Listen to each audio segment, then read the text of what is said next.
Selon le Conseil Café Cacao, le cacao génère plus de 30% des recettes d'exportation et contribue à plus de 15% de la formation du produit intérieur brut.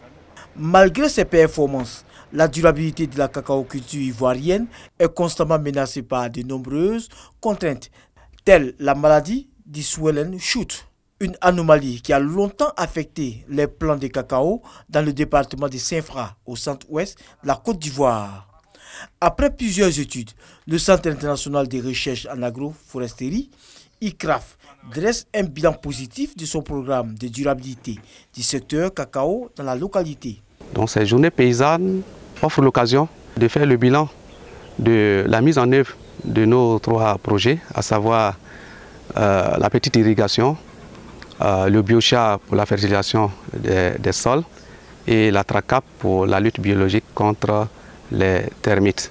Les producteurs, quand ils ont essayé, ils ont vu le développement de leur plan, ils ont vraiment apprécié la petite irrigation. C'est vraiment une bonne innovation au niveau de l'ICRAF. Restaurer la fertilité des sols en vue d'améliorer les techniques d'irrigation et lutter contre les dégâts des termites en cacao-culture. Autant de projets initiés dans la région de la Marawi en vue de contribuer à la durabilité des systèmes de production agricole et de venir en aide aux producteurs dans la réhabilitation de leurs vergers dégradés. Nous, par le passé, on arrosait les pieds de cacao.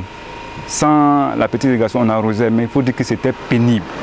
Mais avec la technologie de ICRAF, le pied de bambou, avec le réservoir d'environ 1 litre d'eau, quand on met l'eau, l'eau peut durer longtemps et les histoires d'évaporation n'existent pas. À partir où nous avons mis la TRACAP, juste aujourd'hui, malgré que nous avons fait des récoltes, il y a plusieurs cabosses encore, beaucoup de cabosses. Mais l'espace où nous n'avons pas appliqué la TRACAP, en tout cas, je constate qu'il n'y a rien là-bas.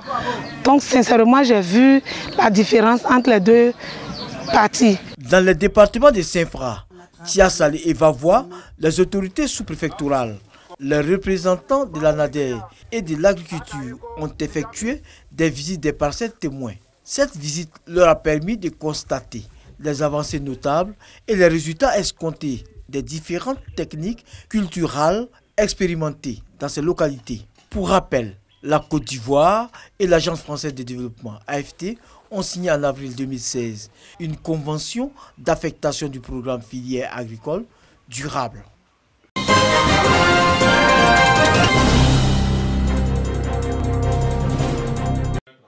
Le comité régional de l'Office ivoirien des chargeurs, OIC, a été officiellement installé.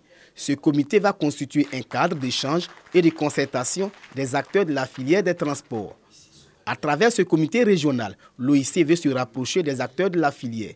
Justifiant le choix de Bouaké, le représentant du directeur général de l'OIC a indiqué que la capitale de Gbeke regorge de nombreuses potentialités dans le domaine du commerce et occupe une place importante dans le développement économique du pays. Une opportunité particulière, c'est, je pense, à l'endroit des autorités.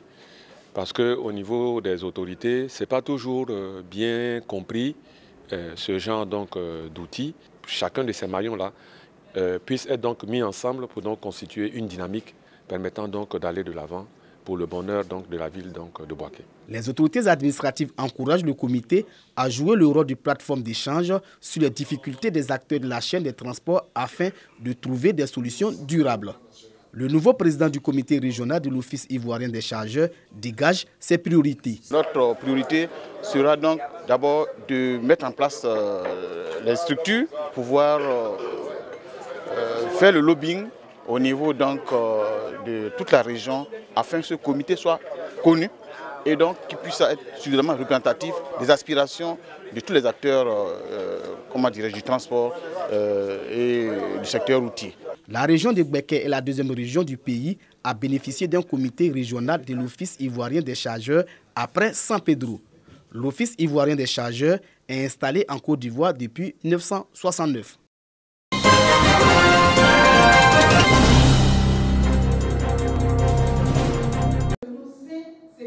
Réduire le phénomène des enfants de la rue.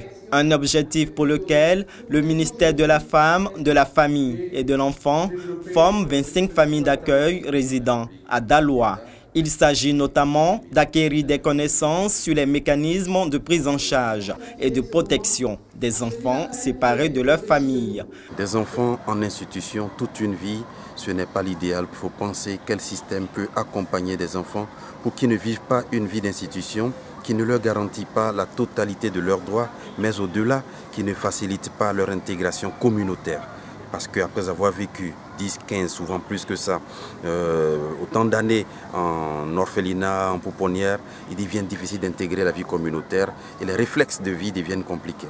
Pour le directeur de la protection de l'enfant, Lat Mel Didier, de l'encadrement des enfants dépend la sécurité de la société. L'ambassade de France finance ce projet à hauteur de 12 millions de francs CFA. Son représentant invite les participants à suivre avec intérêt cette formation pour un meilleur encadrement des enfants abandonnés. L'ambassade de France a décidé de soutenir l'action du ministère sur le renforcement des familles d'accueil, de leurs compétences. Et c'est la raison de ce séminaire. En Côte d'Ivoire, un enfant sur 5 vit dans la rue.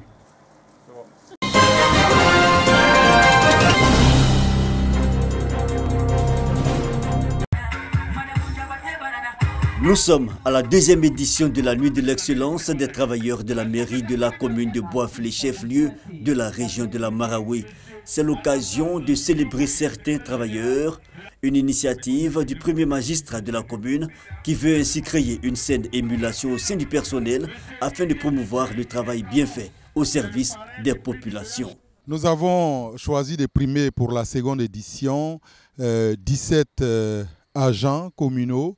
C'est une façon de les encourager, une façon de leur dire que ce qu'ils sont en train de faire est une bonne chose et qu'ils doivent continuer de travailler afin que la commune puisse toujours rayonner.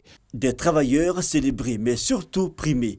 Ils ont été choisis par un jury selon ses critères: assiduité, ponctualité, esprit d'initiative, rigueur et travail bien fait.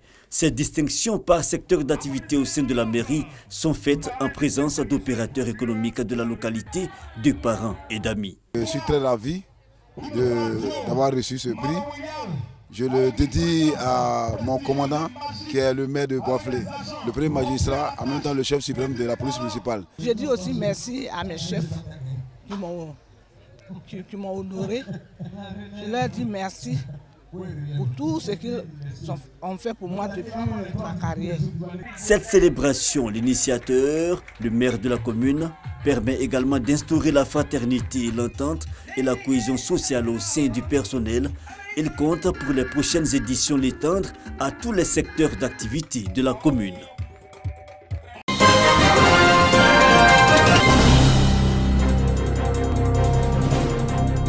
Le sport de cohésion et d'unité entre les forces de défense et de sécurité et les populations civiles d'Odiné est organisé le premier samedi de chaque mois. Pour ce premier samedi du mois de décembre, c'est la subdivision des douanes ivoiriennes d'Odiné qui a organisé ce rassemblement sportif.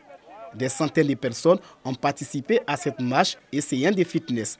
Au nombre des participants, des associations de jeunesse et des chefs de service de la localité. On se rencontre pour se découvrir et ce que les enfants font d'habitude sur le terrain. Nous, en tant qu'adultes, on en a fait également. Marcher, c'est la santé. Il faut également signaler la forte présence des chasseurs traditionnels appelés ici Dozo. Nous sommes là à l'occasion de la cohésion sociale et de la paix et de la bonne convivialité avec les forces publiques, parapubliques qui sont dans la ville. L'objectif est de raffermir les relations entre les différentes forces de sécurité présentes à Odiné, mais aussi briser le mur de méfiance qui freine parfois la collaboration entre les forces de sécurité et les populations civiles. Le sport, c'est nécessaire, c'est important pour la santé. C'est le premier objectif. Ensuite, c'est la recherche de la cohésion. Comment raffermir les relations entre les différents corps avec la population civile et certains opérateurs économiques même sont parmi nous. Le sport de cohésion est né en 2011. Au départ, l'objectif était d'offrir à tous les travailleurs de la région du Kabadougou une famille d'accueil.